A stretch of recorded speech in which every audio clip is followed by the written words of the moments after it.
আপনার কি কখনো প্রচণ্ড পানি পিপাসা পেয়েছে? আমি জিমের পর বা গরমে সামান্য গলা শুকিয়ে যাওয়ার কথা বলছি না।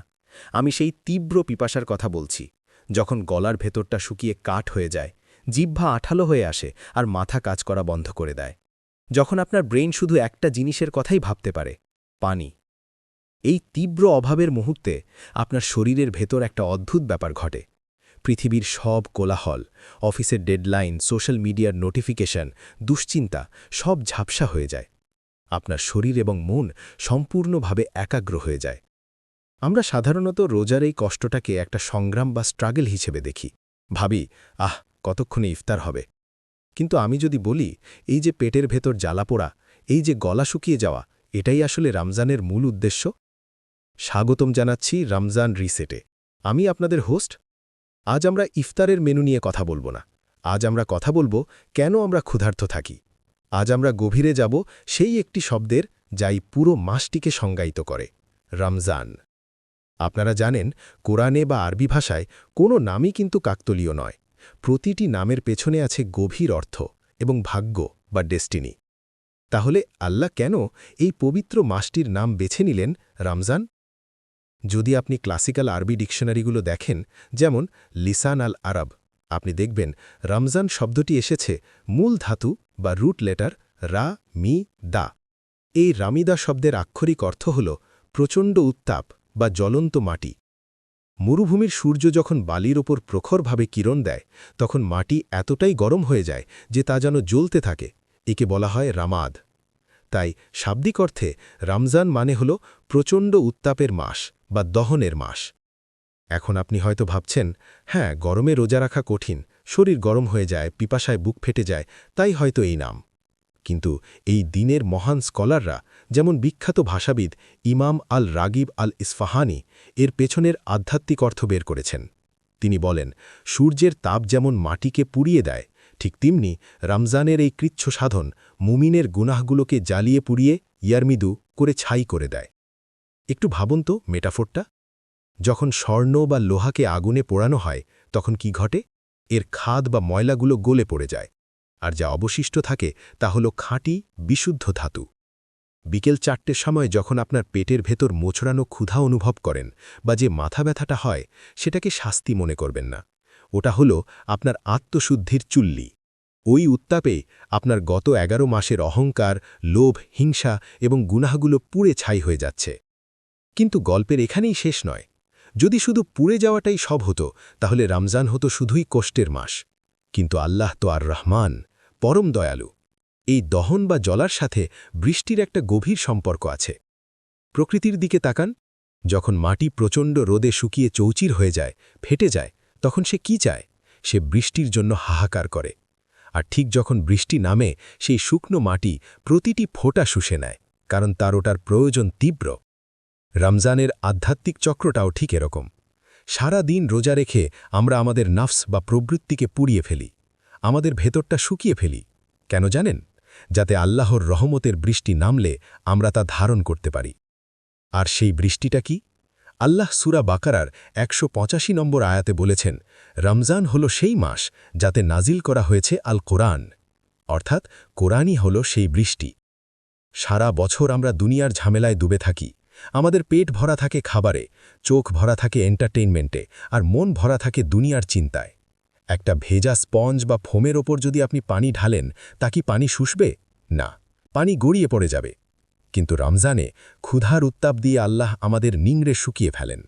তিনি আমাদের অহংকার ভেঙে দেন, যাতে করে তারাবির নামাজে বা ইফতারের আগে যখন আমরা কোরআন খুলি, আমাদের হৃদয়টা যেন সেই শুকনো মরুভূমির মতো হয়, যে আল্লাহর বাণী পান করার জন্য ব্যাকুল হয়ে আছে। আসুন, এই কথাগুলোকে আমাদের বর্তমান জীবনের সাথে মিলিয়ে দেখি। আমরা এখন অ্যাংজাইটি বা দুশ্চিন্তার যুগে বাস করছি। আমরা প্রতিনিয়ত কনজিউম করছি। খাবার না হলে কন্টেন্ট, টিকটক, রিলস, অফিসের মেল। আমরা তথ্যে ঠাসা, কিন্তু ভেতর থেকে আমরা শূন্য। আমরা আধ্যাত্মিকভাবে অসাড় হয়ে গেছি, কারণ আমরা শারীরিকভাবে অতিরিক্ত পূর্ণ। আমি জানি, আমাদের অনেকেরই রমজান শুরু হয় একটা ভারী মন নিয়ে। হয়তো আপনার মনে হয় আপনার হৃদয় কঠিন হয়ে গেছে। হয়তো মোনাজাতে আগের মতো আর কান্না আসে না। রামিদাবাদ দহনের এই কনসেপ্ট আপনাকে বলছে, ইটস ওকে। আপনি এখানে এসেছেনই নিজেকে ভাঙার জন্য। রোজার সময় যখন আপনার মেজাজ খিটখিটে হয়ে যায়, যখন ক্ষুধায় আপনি রেগে যান, তখন নিজেকে ঘৃণা করবেন না। মনে রাখবেন, দুনিয়ার উপর আপনার যে নির্ভরতা, সেটা ভেঙে যাচ্ছে বলেই এই কষ্ট হচ্ছে। এটাই সেই উত্তাপ যা আপনাকে শুদ্ধ করছে। কোরআন বলছে, রোজার উদ্দেশ্য হল তাকওয়া অর্জন করা। তাকওয়া মানে ঢাল বা বর্ম।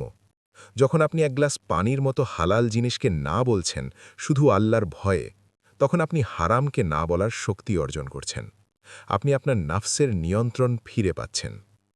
তবে এই সপ্তাহে আমরা কিভাবে দহন বা দ্য বার্নিংয়ের এই শিক্ষাটাকে কাজে লাগাতে পারি? আমি আপনাদের জন্য 3টি প্র্যাকটিক্যাল স্টেপ দিচ্ছি।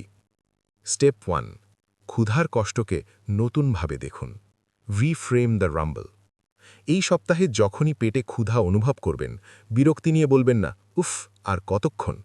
বরং নিজের মনকে বলুন, এটাই সেই দহন। আমার গুনাহগুলো পুড়ছে, আমি হালকা হচ্ছি। শারীরিক কষ্টটাকে আধ্যাত্মিক মনে করিয়ে দিন।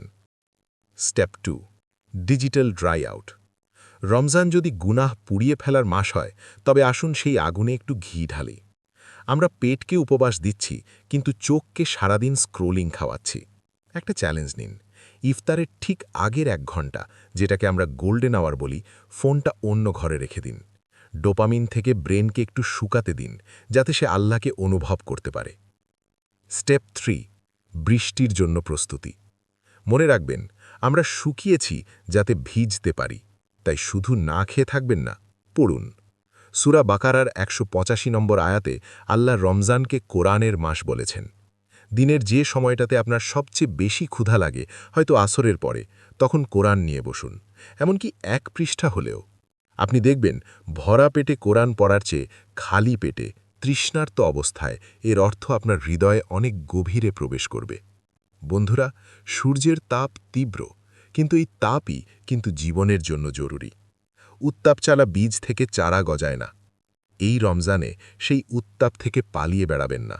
রোজা রেখে শুধু ঘুমিয়ে দিনকার করবেন না, দহনটাকে আলিঙ্গন করুন।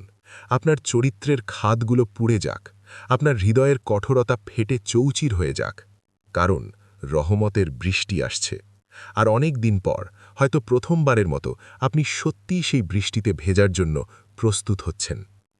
আসুন আমরা একসাথে একটি ছোট্ট দুয়া করি। হে আল্লাহ, এই রমজানকে আমাদের জন্য পবিত্রতা অর্জনের মাধ্যম বানিয়ে দিন। সূর্য যেমন মাটিকে জীবাণুমুক্ত করে, আমাদের ক্ষুধা যেন আমাদের ভেতর থেকে অহংকার, হিংসা আর গুনাহকে জ্বালিয়ে দেয়। হে আল্লাহ, আমরা তৃষ্ণার্ত এবং আপনার রহমতের কাঙাল। আপনার কোরআনের বৃষ্টি আমাদের মৃত হৃদয়ে বর্ষণ করুন। আমাদের এই দহন সহ্য করার শক্তি দিন এবং দিন শেষে আপনার কৃতজ্ঞতা আদায় করার তৌফিক দিন। আমিন। পরবর্তী পর্ব পর্যন্ত নিজের হৃদয়কে খোলা রাখুন। যদি আজকের এই কথাগুলো আপনার ভালো লাগে, তাহলে শেয়ার করুন সেই বন্ধুর সাথে যার হয়তো রোজা রাখতে খুব কষ্ট হচ্ছে। দেখা হবে আগামী পর্বে। আসসালামু আলাইকুম।